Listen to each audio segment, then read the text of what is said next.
Исәнмесе сеферда яңалыклар чыгарылышы. Студияда Руслан Харисов. Алга таба кайбер темалар турында. Дорулар, жылы киім, солым, гигиена кирәк яраклары. Яршалыда мобилизацияләнүчеләргә гуманитар ярдәм җыю буенча берничә пункт ачылды. Аларның балалары мәктәпләрдә бушлай кайнар ризык белән тәэмин ителәчәк. Яршалыда махсус хәрби операциядә катнашучыларның гаиләләренә ярдәм күрсәтелә. Толпаннар һөҗүм итә, үзеңне һәм якыннарыңны ничек сакларга. Жир асты кишүенә косметик ремонт үткәрү туктатылып торамы? Мондый сорау белән Чаллы ТВ телеканалы редакциясенә тамашачыларыбыз мөрәҗәгать итте. Алар әйтүенчә, берничә ай элек йорт төзүчеләр мәктәп һәм Хәсән Туфан проспекты тукталышларында жир асты кишүләрен яңарту башланган. Әмма төзелеш эшләре ахырына кадәр тәмамланмаган, ди җәяүлеләр.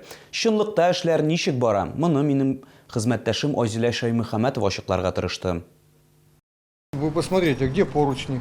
Вот человеку подниматься. Яршаллы халкы канәгатьсезлеген яшерми. Алар әйтүенчә, җәй көне баскычларны һәм пандусларны төзекләндерү башланды. Җәяүлеләр иске култыксаларга алмашка яңаларын урнаштырырлар дип өметләнгәннәр. Өстәвенә тиздән кыш җитә. Бозлавык булачак. Скользко будет. За что бабушкам, дедушкам держаться? С колясками подниматься тоже. Как тут мамаши будут? Это же здоровье, упадешь, потом здоровье не восстановишь. Намного большего ожидали. Что удобнее будет, более и красивее, покрасили бы хоть чуть-чуть, убрали вот это вот все.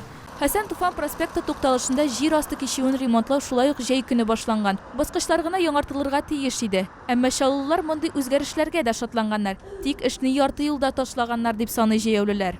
Ноги переломаем старостью, слепые. А с той стороны все вот эти бетонные плиты убрали, да, бетонировали. Уже сколько ждем, и никак не сделает. Да, он был давно уже сделать это. Вообще не делал. Лицо города показывает. Тем более едет, проспект в это заезжает. Везде сделали, здесь нет. Ни крыши, ничего нет. Жир асты кишү стеналарын рәссам яңарткан булган. Җәяүлеләр сокланган матур пейзаж беренче хәлендә озак тормаган. Вандаллар анда рәсем төшерергә өлгергән инде.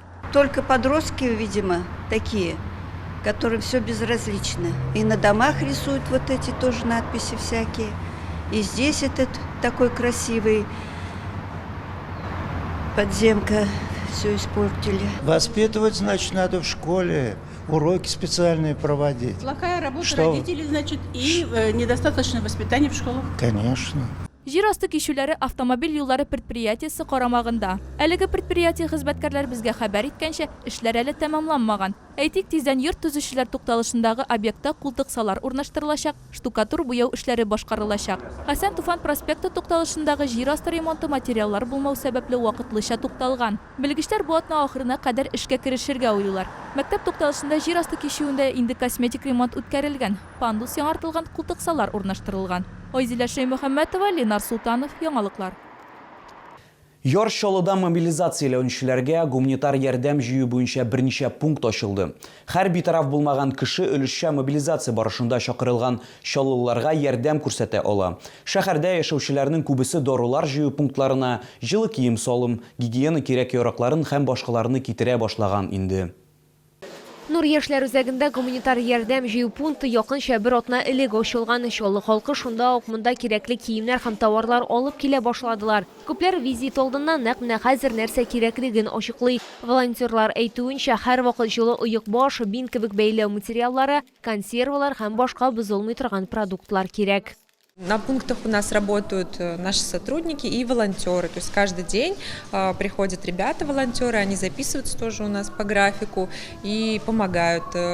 Сразу сортируем все коробки, там тушенка с тушенкой, каша с кашей. Девчонки-волонтеры пишут записки положительные, отправляют. Йокы капчыклары, бинокльләр һәм хәтта дроннар да артык түгел. Һәр тартмага һичшиксез анда булган әйберләр исемлеге белән язма куялар. Гуманитар ярдәм пунктлары көн сайын иртәнге сәгать 8-дән кичке 7-гә кадәр эшли. Нур яшьләр үзәгеннән тыш чаллылар Заманга, Титан спорт мәктәбенә һәм Аяз Гиләҗев исемендәге татар драма театрына әйберләр китерә ала. Лилия Гатина, Христина Балабанова, Кирилл Хабзей, яңалыклар.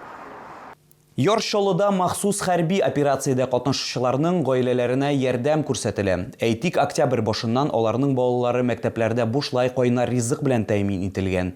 Әтиләре чакырылган сабыйлар өчен дә балалар бакчаларында ата-аналар түләве юк. Бу хакта Чаллы ТВ телеканалының төшерү төркеменә Башкарма комитетының мәгариф идарәсе башлыгы Рөстәм Хуҗин хәбәр итте. Тулырак мәгълүмат безнең сюжетта. Мәктәпләрдә әти-әниләре өлешчә мобилизация барышында чакырылган бердән алып 11нче сыйныфларда тәрбияләнүче балалар 2 тапкыр түләүсез кайнар ризык белән тәэмин ителгән. Яршаллыда шундый ярдәм чарасы 1 октябрьдан эшли башлады. Бу автошәһәр мэры Наил Мәхдиев инициативасы иде. Алар бүгенге көндә 422 бала тәшкил итә.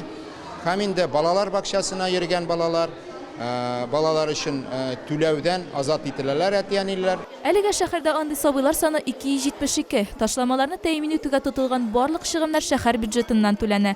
Рөстәм Хуҗин билгеләп үткәнчә, исемлекләр көн сайын ачыклана, кирәк икән төзәтмәләр кертелә. Стандартно идет завтрак, то есть, соответственно, который в себя включает второе блюдо, салат включает, компот или чай и второе питание, то есть оно тоже в зависимости от, соответственно, меню, то есть это какого-то вида суп.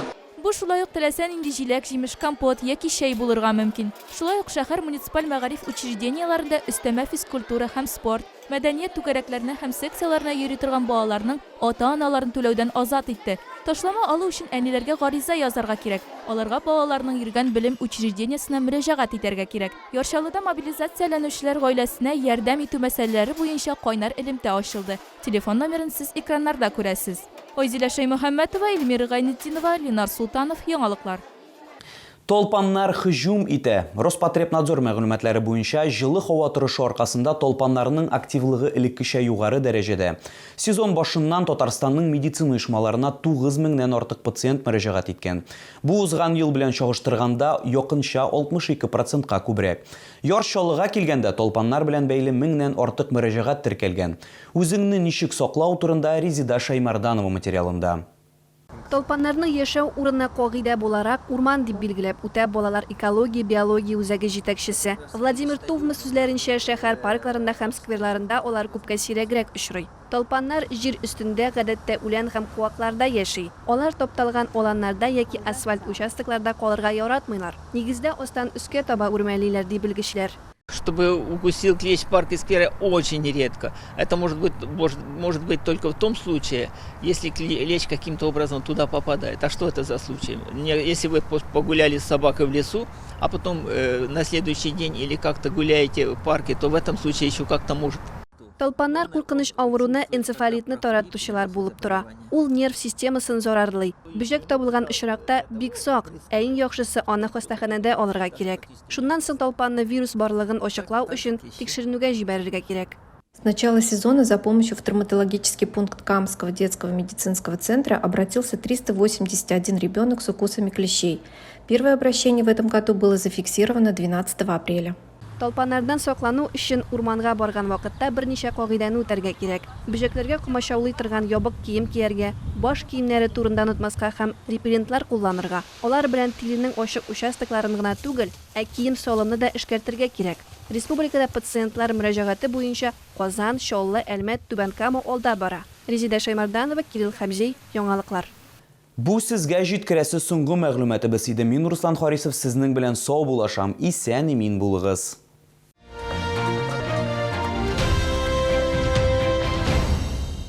16 октября. Концертный зал Сары Садыковой. Гитарист-виртуоз Дидюля. Требуются водители-экспедиторы категории С, водители на ДАФы категории Е, грузчики. Телефон 8 919 626 30 70.